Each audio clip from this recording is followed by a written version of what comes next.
یہ وظیفہ پڑھو اور فکر مندی اور غم سے نجات حاصل کرو۔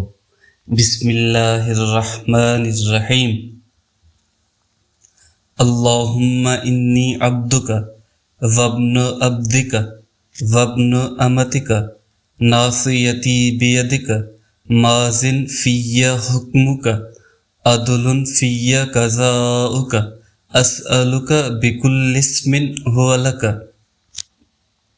سمیت بہ نفسک او انزلتہ فی کتابک او علمتہ احدا من خلقک او استأثرت بہ علم الغیب عندک ان تجعل القرآن ربیع قلبی ونور صدری وجلاء حزنی وذہاب ہمی۔ مانے اے اللہ، یقیناً میں تیرا بندہ ہوں اور تیرے ہی بندے اور تیری ہی کنیز کا بیٹا ہوں۔ میری پریشانی تیرے ہی ہاتھ میں ہے، مجھ میں تیرا ہی حکم جاری و ساری ہے۔ میرے بارے میں تیرا فیصلہ مبنی بر انصاف ہے۔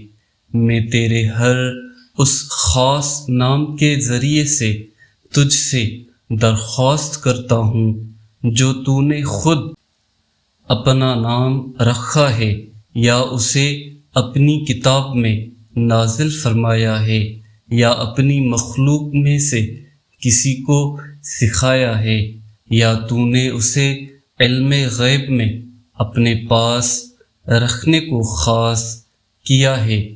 میں درخواست کرتا ہوں کہ تو قرآن مجید میرے دل کی بہار بنا دے اور میرے سینے کا نور، میرے غموں کا علاج اور میرے فکروں کا تریاق بنا دے۔